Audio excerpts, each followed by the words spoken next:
Okay, hi everybody. Steve Spencer here from SMBU and SMB Capital. Today's trading lesson involves stocks that have fresh catalysts and how they are setting up for second day trades. We're going to be looking at two different instances of these trades. The first instance is a catalyst that occurs outside of market hours and how that impacts the stock's behavior on the first day, and what we can gather from that information on the first day to make second day plays. The second instance we'll look at is what happens when news breaks intraday, how we may get involved on that first day and also set ourselves up for the second day. Here's the bullet points that we'll be using to cover these trades. Before we get started, I wanted to point out that all of these trades that I will be discussing were highlighted in the morning meeting that I run in the pre-market before each trading day begins. We call that call the Stocks in Play call. I talk about fresh news, catalyst type stocks, as well as second day and technical plays, and give you a big overview of the market.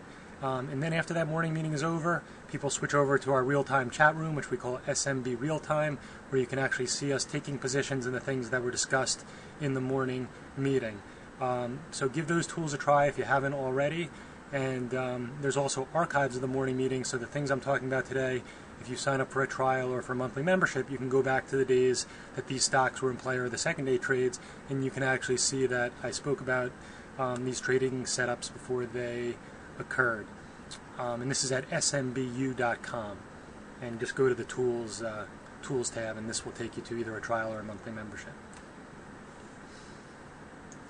Okay, so let's go over our bullet points for the trades that we're going to be discussing today. News catalyst. That catalyst leads to a powerful reaction, up or down.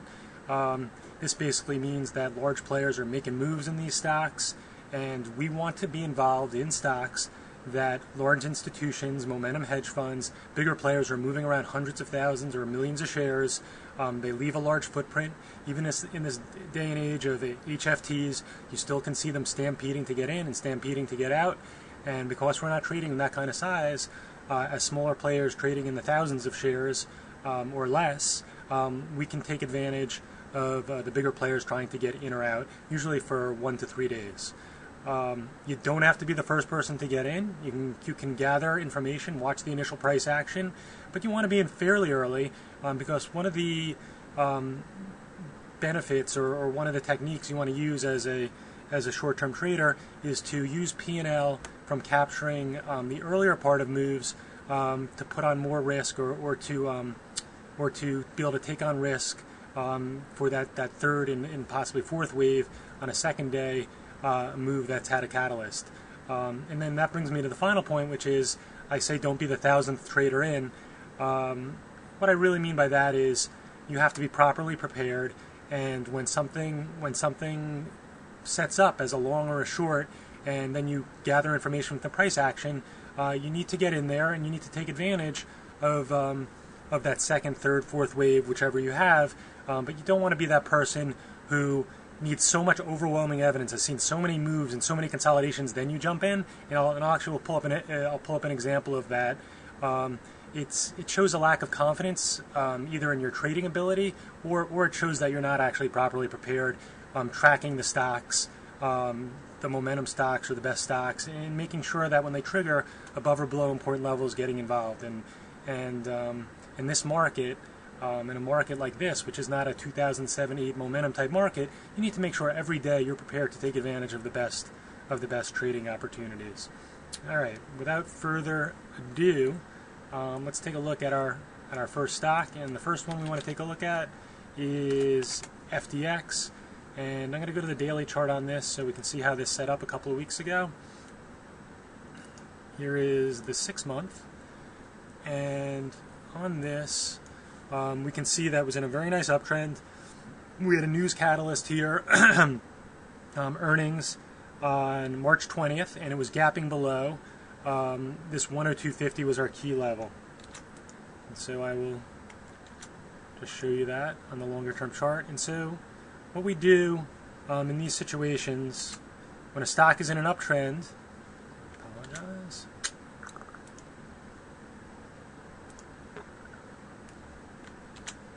So here is our trend line, and we can see that it was just gapping below this prior pivot low here, and it also had acted as resistance on the way up during this uptrend.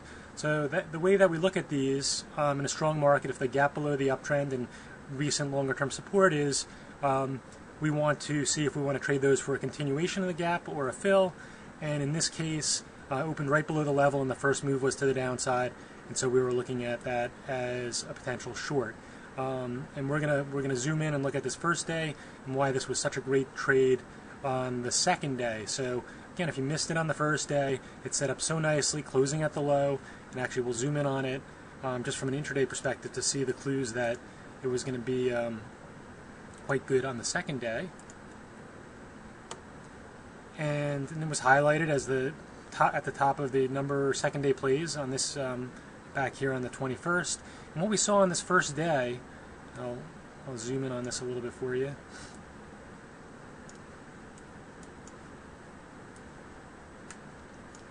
Okay, and I'll zoom in a little bit more. I'll even go to the 5-minute.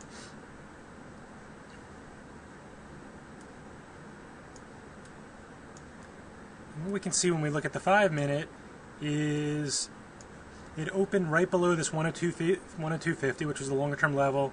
The first move was to the downside, and then it started to consolidate below $102. A couple of lessons to be learned here. The first is once you have a down move initially on the open, quite often you will see larger players offering out stock and selling right around whole numbers and halves.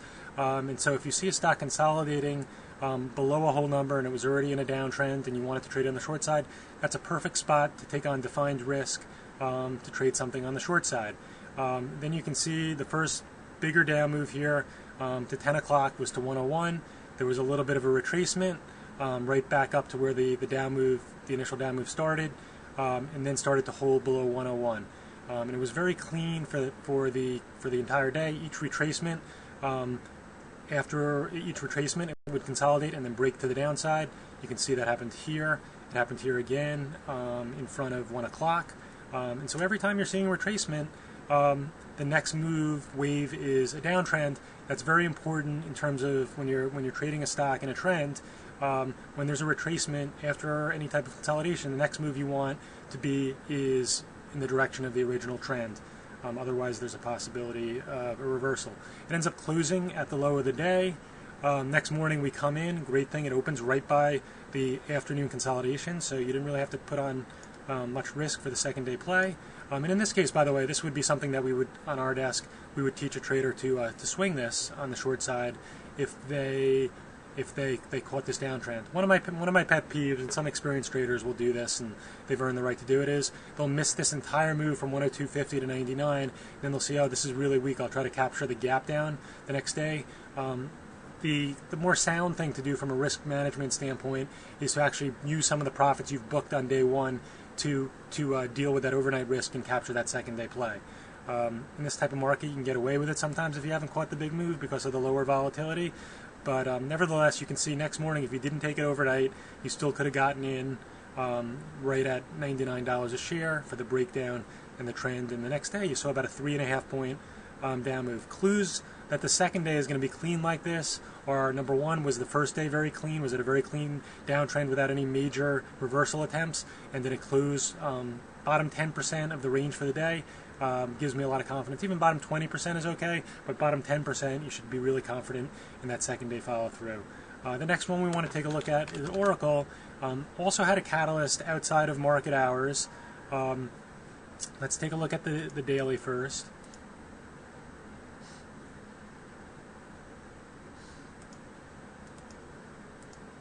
So here's our daily. Nice uptrend here. I highlight the 34. We'd want it better from a risk-reward standpoint if we had a gap closer to this 34. That would have been something I would have felt comfortable putting on a ton of risk because it's right below a major inflection point. Had supported there twice, including this gap up going back to the big gap up on the first day, trading day of the year for 2013. Nevertheless, it was gapping well below that level, so it was a good candidate to trade on the short side. You can see I highlighted the next major support, 31.50, which it took a couple of days to get there. But you can see on the first day it opened, and actually right before the market opened, I'm not showing the after hours and the pre-market here, but right before the market opened there was some selling at 33, and that's where I think those on our desk who were shorting it were looking to enter against this 33 level. It opened up slightly below there, and the first move was to the downside. So let's take a look at that.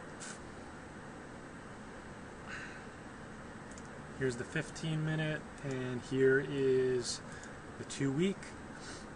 I'll zoom in over there for you.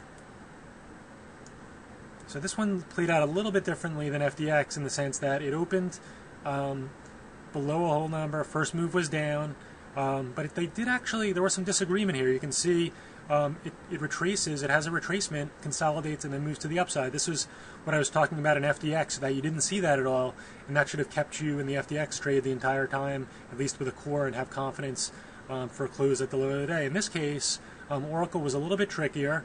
Most likely, people on this second move here, when it consolidated at the half and broke to the upside, would have covered. But there was a nice failure here right at the opening high, and a consolidation, and then a break to the downside. From my perspective, once it gets back up to the opening high, consolidates, and starts moving lower, I want to be back in on the short side here. I know that's most of the traders on our desk who shorted it waited for it to then consolidate below 32.50. That's an okay trade. I prefer, from a risk-reward perspective, to be in closer to the opening resistance and maybe build into the position on the second consolidation. And then several people took it on the short side on the second day, and right on the open on the second day you can see it took out the prior morning's low, consolidated below there, so a nice entry here. Couldn't get back above that blue line. You can see it spiked there. Maybe I can zoom in on that a little bit for you to see what that looks like.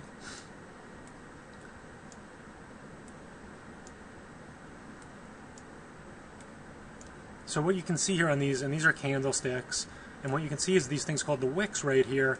The stock is being bought, it's spiking up to the support from the prior morning, and each time there's clearly sellers there to dump the stock, and that's what's causing it to get rejected and come right back down into this tight range down here, closer to $32. So when I see something like that spikes up to the prior day's support and rejection, that's a spot where you can throw up some offers, build into a position, and notice that on the next break to the downside, you have more confidence to look for a move down to 31.50. In this case, it actually never quite got down to the next blue line.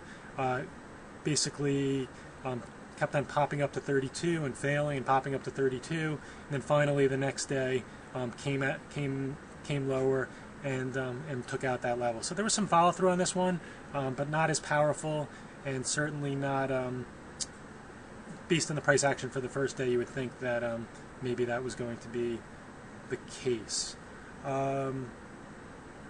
Let us now take a look at a different example, and this is BIIB, and I'm going to show you what the daily looks like on this one.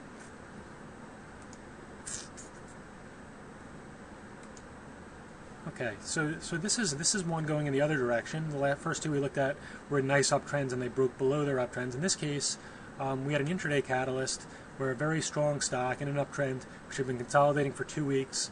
In this strong market, we were probably looking for it to break to the upside anyway. There was an intraday catalyst, closed at the high, and then gapped up the next morning and closed at the high again, and that brings us to what's going to happen on Monday on this stock. But if we zoom in on this, and I'll talk a little bit about how you can treat these things, you're going to have to treat these things a little bit differently, is, let's zoom in on like we're going to have to go to the 1 minute to kind of see what this looked like. This is something that was this was picked up on what we call the SMB Radar, which is our custom algo scans. We have something called Price Spike, and it picked it up down here about 180 and change. But with an intraday news catalyst, the people who are getting involved right here in the final hour of trading on Wednesday, and you can see this huge spike in volume, and so this move in the spike in volume is what picked it up on the radar right here. You're only going to get very quick momentum professional traders involved, and if the news is significant, it's going to be picked up by the hedge fund analysts, the financial press, and overnight they're going to start to get involved in the next pre-market and after the next open. And so if we actually look at the pre-market action, so you can see that it popped here from 179 to 184. It's a pure momentum trade right here, so momentum traders on the desk were looking to get involved. And the ideal way to trade something like this, and it's tough because some traders are pure momentum traders and they're looking to capture as long as it's going up. And then other traders are more technically inclined and they're looking to make trades after the move up and there's a consolidation. And maybe if it held above this 182.50, they would have been looking for a second leg. But you can see after the initial 5-point move, it pulls back, closes about 183 or so. And the next morning we come in, it's different than both FDX and ORCL in the sense that in those cases the catalyst had already been out there for a while. It's been digested. The analysts at the bigger funds have presented their views to the PMs, to the traders, and they've made their decisions. And so the second day price action is really just a continuation of the first day. But the reality of an intraday piece of news, the bigger players are making their moves over here, and it's a little bit more likely that you're going to have to deal with a gap. And the way we talked, it was our number one second day play idea based on this price action from the first day. What I like to see in these cases on the gap up is a quick dropout to the prior day's high, which would have been a dropout to 184. Because to me, the risk reward at that spot, I know in the open, most likely the bigger funds, if news is considered good, they're gonna start to build their position throughout the day, and there's a good chance it can close at the highs. But in this case, what happened was it didn't have that dropout, and so you have to handle the trade a little bit differently. And what you're doing here is, again, you have another momentum type situation similar to what we had when the news first came out, which is it's up a few points. You can get involved on the momentum, but the way you want to evaluate this, and I'll go to the 5-minute. So you have your opening drive to $188 a share. Once you have that opening drive, the first move is up. You see most likely that the funds are getting in, and you want to see what does the first pullback look like, and you want to use that as a reference point for the rest of the day, whether or not you want to stay in the stock for a second day play. So here's what it looks like. The initial drive above 188. You can see the next bar, there was a wick out to about 187.70. I'm going to use that level, and then I'm going to also use the first pullback low, which is 188.11, so you might as well use 188 in that case. And those are my two prices that I'm looking, if I'm building a position above this area here, I may have stops below these two things, and if it actually starts to consolidate below this area, then to me the trade is over and it's a reevaluate situation. So here's your first pullback. After the first pullback, good spot to get involved is when it starts moving higher again, using this as a potential out. The most conservative spot to get involved in is after it has its next up wave, if you can get some sort of horizontal consolidation above the prior high. And you can see both of these wicks here in this consolidation touched 189.50, which was the prior high, and so this is behaving very nicely. And then a consolidation even higher, and I imagine some people were building it against 190. This move down here, for people who are getting involved up at these two higher consolidations, I imagine it stopped some people out, and they would have to rebuild once they saw that these were just basically shakeouts. Next consolidation came in again right below this 190 at around 189.80. Eventually it does close at the high of the day. You know, a lot of times, and here's the 15-minute just so you can see what it looked like on Thursday. And so for those who are involved in this first drive right on the open, they're probably going to feel a little bit more comfortable. You can see on the 15-minute, I'm sure people were getting in here. These spikes probably got them out because they thought it was possibly reversing. Just remember, if you get stopped out in a spike and you're looking at it in the higher time frame for intraday, which is 15-minute, as long as it closes back above these consolidation areas, you want to try to nibble to bid to get back into these stocks. What's going to happen on Monday? The most common pattern is a gap up and then some sort of profit taking on the third day. But again, it's all about statistics and probabilities, and doesn't mean that that has to happen. But certainly, if I were in this for the first 2 days and it gapped up on Monday, I'd be looking to take profits. I promised that I would give you an example of a stock where you don't want to be the last person in. This is an underfollowed stock on our desk. It's mainly underfollowed because the volume's light. I think it does under 1 million shares a day normally. The reason that I like to follow it is, well, you can see just it's been trending up basically. Actually, you can go back further.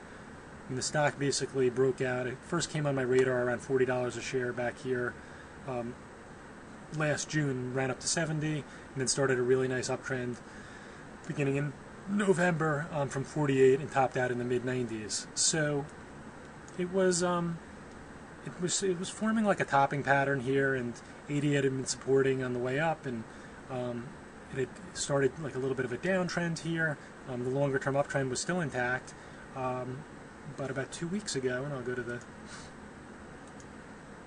2-week chart for you. Actually, this is longer. This is daily. Let me go 30-minute. And get rid of the after hours and pre-market. That doesn't help us.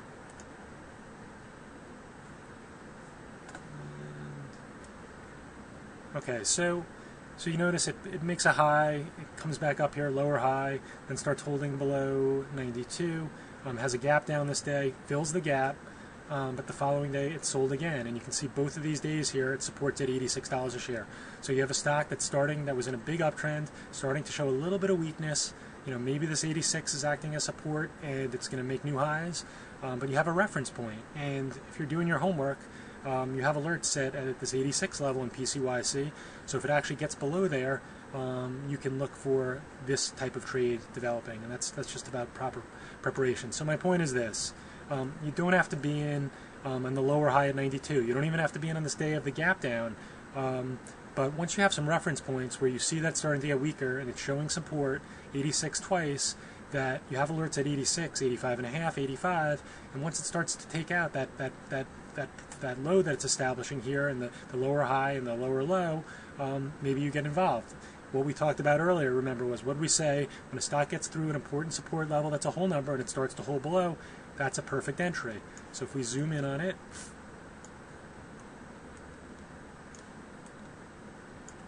it has the move here on the 21st below the 86 level.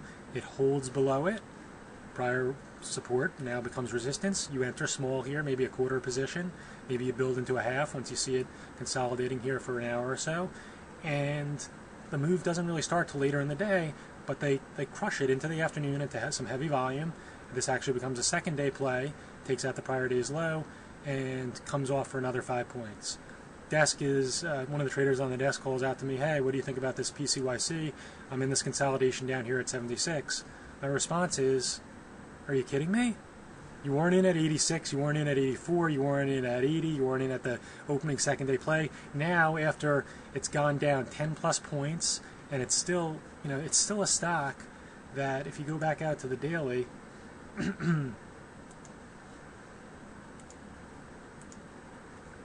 if you go back out to the daily, it's now coming into its longer term uptrend, and lo and behold, he's getting involved right where the longer term uptrend is catching up to the price, and it ended up bouncing a little that day, and now it's holding higher, and now maybe it's going to resume its uptrend again. Or maybe not. Maybe it's going to get below this, take out the 76 and have another down leg. But the point is, you don't have to be the first person in. You don't have to be this person here. Oh, it made a high at 96. I'm getting involved, here below 92. Maybe, maybe you're a little bit more aggressive and you do get involved here.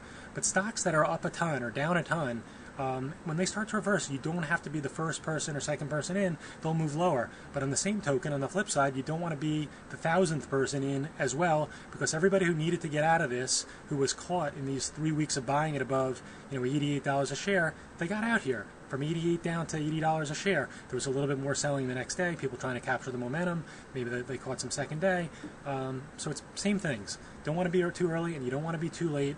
And in being too late is really generally a question of proper preparation or a lack of confidence in the setups that you're looking at. So just to recap here, news catalysts.